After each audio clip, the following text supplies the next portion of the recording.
Vous écoutez Procrastination, saison 7, épisode 17, écrire sans ordinateur. Un podcast sur l'écriture en 15 minutes. Parce que vous avez autre chose à faire et qu'on n'a pas la science incluse. Avec les voix de Mélanie Fazi, Estelle Fay et Lionel Delous.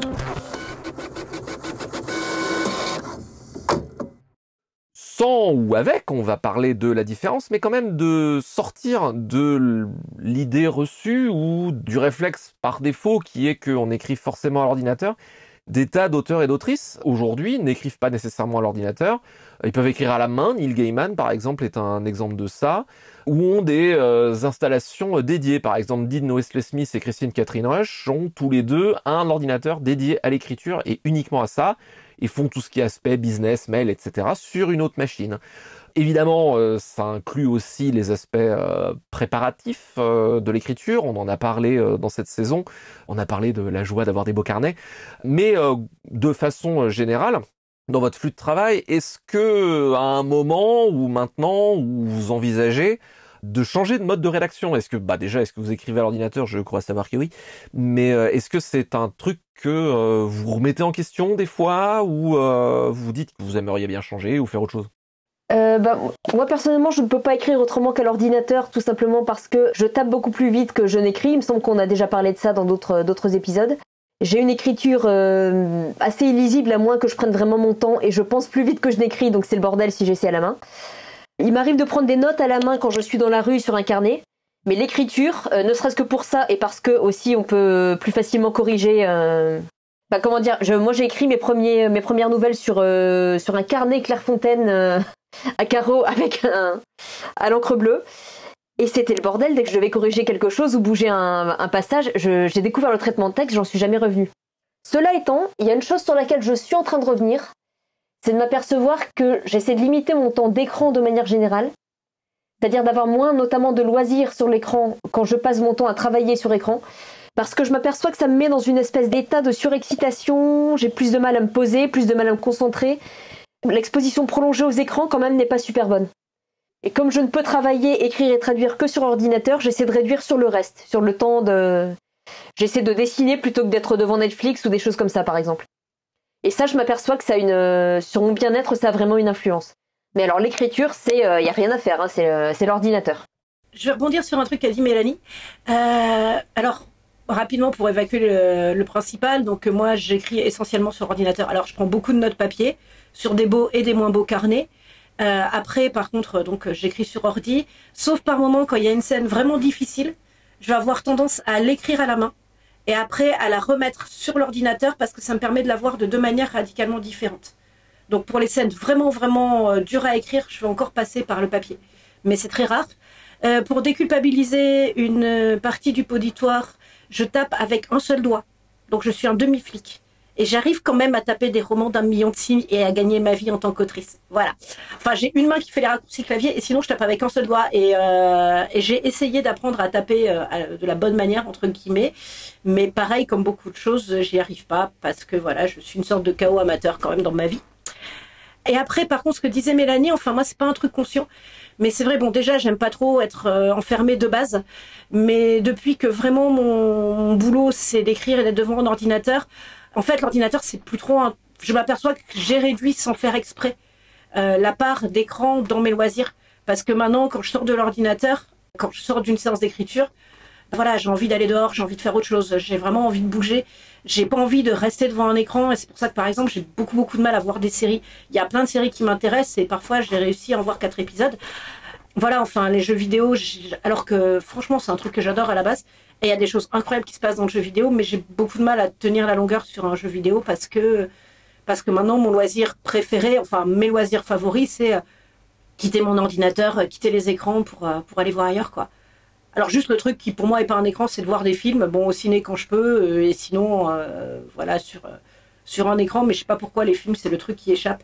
Et aussi parce que, pour le coup, les films, en général, je les vois pas sur mon ordi de bureau, mais sur le poste de télévision qui est dans le salon. Donc ça fait un peu la différence entre le poste de télévision dans le salon et l'ordi qui est dans le bureau. Mais c'est vrai que voilà, tout ce qui est vraiment jeux vidéo, séries et tout, depuis que j'écris, j'ai beaucoup de mal à faire ça comme loisir. Et donc vous êtes très ordi et vous envisagez pas de changer éventuellement de média, quoi. Pour vous, c'est vraiment l'outil le plus idéal. Pas possible pour moi de changer. De toute façon, j'ai tellement de mal à écrire à la main que la question ne se pose même pas. Moi, c'est juste, je vois pas comment je tiendrai les délais que je tiens avec les allers-retours, avec donc les bêta-lecteurs, les éditeurs, tout ça, les allers-retours de correction. Si je fais pas ça par ordinateur, les corrections, si moi je corrige beaucoup mes manuscrits, les corrections que je fais moi aussi sur mes manuscrits, si je les fais pas à l'ordinateur, grosso modo, je peux pas arriver à tenir mes délais. Enfin, de toute manière, c'est une question de bassement pratique. Hein, dans mon cas, c'est juste une question de délai. Après, il y a quelque chose qu'on a déjà abordé assez souvent, il me semble, dans d'autres épisodes, c'est la nécessité d'avoir une phase dans les relectures qui se fait sur papier. Moi, je m'aperçois que je suis beaucoup plus concentrée quand je reviens sur papier à un moment donné. Par contre, ça, c'est pas l'écriture, c'est vraiment strictement relecture. Écriture, traduction, pareil. À un moment donné, besoin de changer de support, de sortir de cette immersion complète dans le texte sur écran. Alors, pour le coup, ouais. C'est moi quand j'ai, pareil, un livre vraiment difficile à bosser. Là, je pense par exemple au pavé maritime que je suis en train de finir depuis 10 ans. C'est vrai que j'ai tendance, là, à en imprimer des bouts. Et vraiment pour retravailler après, pour corriger sur papier. Et après, j'entre les corrections sur ordinateur. Donc ça, par contre, je passe par des étapes papier. Mais il y a toujours un ordi quelque part dans la boucle. Et je ne vois pas, avec simplement l'organisation actuelle du boulot telle que je l'ai pour moi, comment je pourrais faire ça. Pour des raisons bassement pratiques.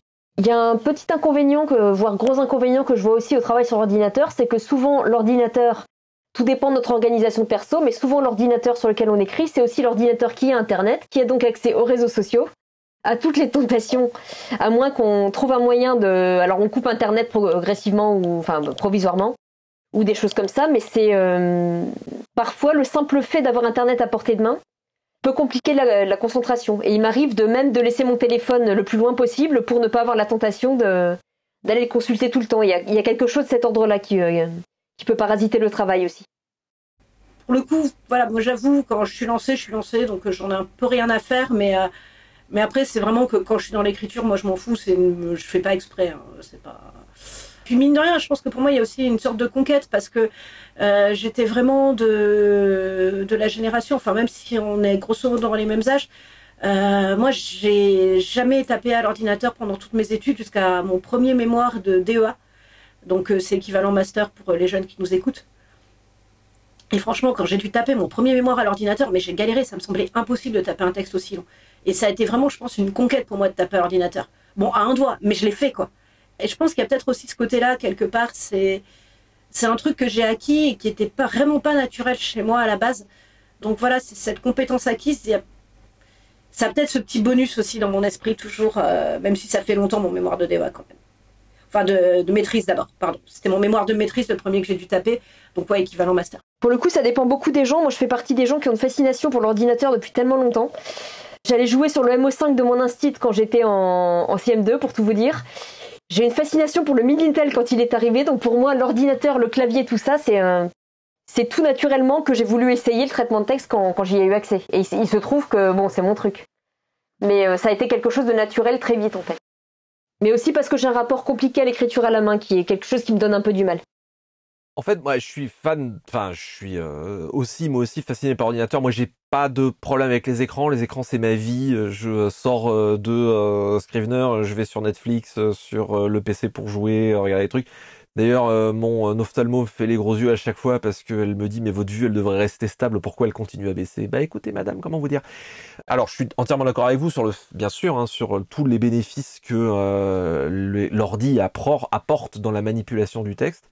Mais à force, perso, je me suis rendu compte d'un effet hyper pervers, en fait, qui est cette correction, elle est presque trop facile. Et en fait, je m'en suis pas aperçu, mais au fil des ans et à mesure que mon recul sur le texte s'aiguisait de plus en plus bêtement, hein, à force d'en faire, j'en suis arrivé à un mode de réflexion hyper toxique, en fait, qui était que, comme je peux corriger facilement une phrase, bah en fait, alors qu'on s'est quand même dit fréquemment ici et qu'on le prône, le fait de voir une passe d'écriture et puis après on évalue, on corrige, mais en fait, quand à l'ordi, tu peux tout de suite corriger. Et ça peut, si on n'y prend pas garde, en tout cas ça m'est tombé dessus et je m'en suis pas rendu compte, ça peut stimuler le fait de se dire « ouais, mais je peux corriger, donc pourquoi est-ce que je le ferais pas? Et ça devient assez vite le fait d'évaluer chaque phrase à l'écriture, ce qui est ultra toxique parce qu'en fait, bah, t'es plus en train d'écrire, t'es en train de te critiquer et de t'évaluer tout le temps.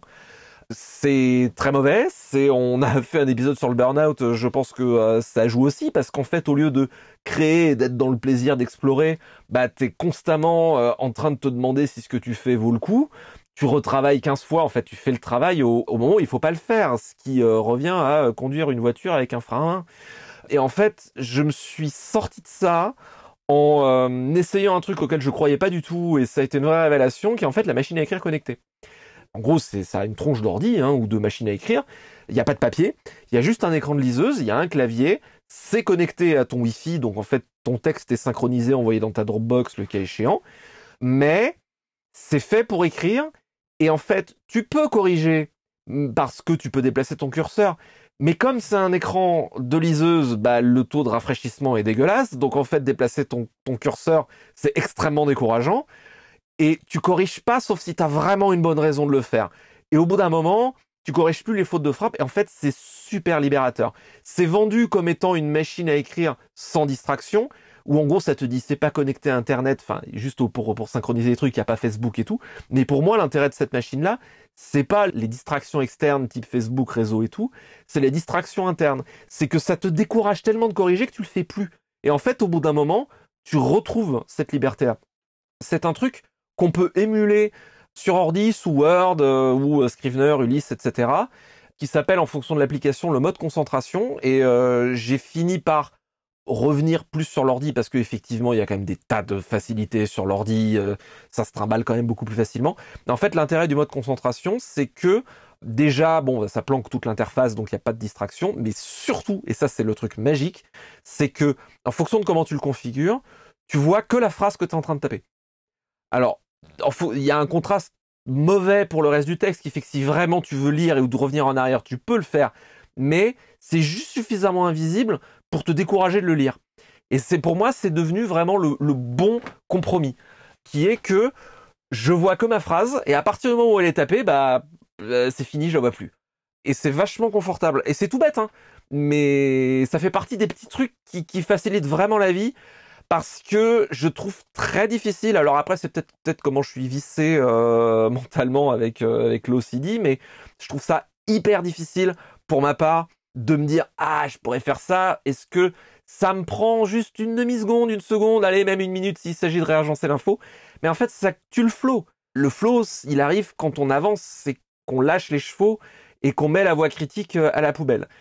L'ordi, malheureusement, en tout cas, alors bon, peut-être ça parlera à des gens qui nous écoutent, le cas échéant, tant mieux, et sinon, tant pis, c'est pas grave. Mais ça a un effet hyper pervers, et je le dis parce que ça m'est vraiment arrivé sans que je m'en rende compte, et ça a été en plus graduel sur des années d'en arriver à ce stade-là. Donc, prudence, cas échéant, si ça vous concerne. J'ai l'impression que j'ai une sorte de protection involontaire là-dessus, qui est la conscience très très aiguë, surtout en ce moment, de manquer de temps pour tout. Donc, j'avoue que si j'avais cette tentation-là, je pense que là, de toute manière, quand je fais mes premiers jets, voilà, mon esprit me dit non, mais si tu veux du temps pour corriger, faut que tu carbures, quoi. Et donc, faut que t'avances. Tu veux du temps pour corriger, tu aimes corriger, vas-y, avance parce que tu manques de temps, quoi. Et donc, cette conscience aiguë du temps qui est là et qui me talonne et tout, ça, pour l'instant, ça m'évite cette tentation de trop revenir en arrière, parce que par contre, ouais, j'adore avoir après un texte à corriger. Mais ça, c'est ma partie favorite du truc, moi, c'est les corrections. C'est tellement bien de corriger un texte. Moi aussi, c'est ma partie favorite, mais alors tu vois, j'ai cet aspect-là où quand vraiment, j'ai vraiment la deadline qui me souffle vraiment sur le coup, là, effectivement, j'arrive à cet état de déblocage, mais plus ça va, et plus il arrive tard. Et en fait, plus ça va, pour en arriver là, je me mets vraiment dans la merde. Donc il faut vraiment, faut trouver autre chose, quoi, parce que là vraiment, c'est plus possible.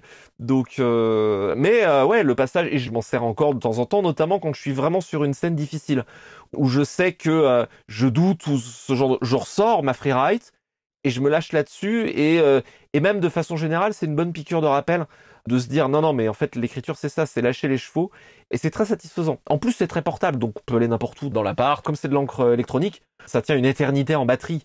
Par contre, c'est des machines qui coûtent cher. Alors, en alternative, parce qu'il existe des alternatives, il y a des vieilles machines qui sont finalement des émulations de ça avec des écrans LCD tout moches. Ça se trouve sur eBay pour 50 ou 100 balles. Ce sont des machines qui s'appellent les Alpha Smart, qui sont en gros une espèce de dictée magique, qui sont juste un clavier avec un écran LCD avec 2 lignes.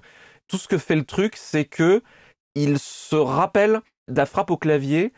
Et en fait, quand on branche ça à l'ordinateur et qu'on appuie sur un bouton, en fait, c'est comme un super clavier qui retape tout ce que tu as tapé. Je pense que ça va être extrêmement satisfaisant et reposant de voir le document se remplir comme ça.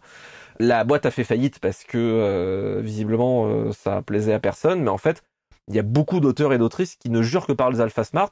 Et comme c'est vraiment de la machine hyper spécialisée, apparemment ça se trouve à 50 ou 100 balles sur eBay. Le cas échéant, alors évidemment c'est quand même un investissement très spécialisé, mais le cas échéant, si vous avez les problèmes que je décris, ça peut être un investissement ou évidemment le mode concentration de des applications. C'est déjà un bon truc. Et pour terminer sur le genre d'astuces de ce genre-là, mais alors vraiment des astuces de bourrin, je sais plus qui j'avais vu qui disait qu'en fait, mettait sous Word et en fait se mettait avec une police type genre Wingbats ou Dingbats, enfin vraiment les polices qui ne font que des dessins symboliques et qui en fait tapent comme ça, ce qui fait que tu peux vraiment pas te relire, quoi. Et après, tu sélectionnes tout et tu passes en Times. Et du coup, tu vois ce que t'as tapé. Donc, ça peut être aussi une manière, parce que une freeride, ça peut coûter quand même assez cher. Donc, c'est un investissement quand vraiment on a besoin de ce truc-là. Mais sinon, ça marche aussi si vous avez cette envie-là. Ah oui, et juste un dernier, promis, c'est la dernière. Dernière référence, le cas échéant, si vous voulez, parce que moi aussi, hein, je tape avec 2 doigts, je me suis mis à taper avec 4 parce que j'avais mal à la main et je faisais des trucs qui étaient vraiment mauvais pour les mains, donc j'ai dû apprendre un petit peu, mais c'était contraint et forcé.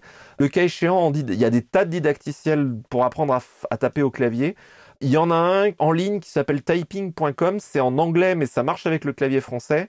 Et surtout, ce qui est très agréable, c'est que je crois qu'il y a un achat une fois pour toutes, c'est un site web, hein, et qui débloque tout, genre c'est assez peu cher, ça doit être 10 €, un truc comme ça, donc bon, c'est pas cher.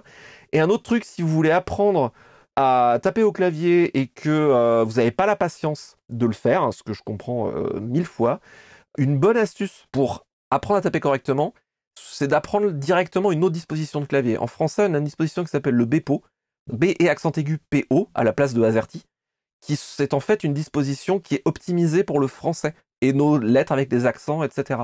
C'est vachement plus facile du coup de repartir de zéro en apprenant une autre disposition de clavier et de l'apprendre bien du premier coup. Et ça peut complètement se faire de façon parallèle avec le fait de continuer à bosser en AZERTY parce que ça n'a plus rien à voir. Donc ça implique pas de désapprendre et de réapprendre, c'est vraiment apprendre un autre truc. Je le sais parce que j'avais eu des problèmes aux mains, j'avais commencé à faire ça. Après, les problèmes aux mains se sont allégés et donc, comme un mauvais élève, j'ai abandonné le Bepo. Mais il y a pas mal d'auteurs et d'autrices pros qui ne jurent que par le Bepo et apparemment, c'est quand même vachement meilleur pour les mains. Donc, le cas échéant, si vous n'avez pas la patience, eh ben, ça peut aider. Je peux faire un commentaire? Bien sûr. Lionel, t'es vraiment notre maître à tous, tu es vraiment trop fort. Vous auriez vu nos expressions en fait à boire tes paroles bouche bée. Tu viens de nous ouvrir des portes, de nous apprendre des trucs qu'on connaissait pas. Je pense qu'Estelle dirait la même chose. Et sinon, juste pour l'anecdote, moi je tape à 6 doigts, je me sens hyper balèze du coup, merci. C'est toi notre maîtresse à tous. Ouais, vraiment, c'est passionnant.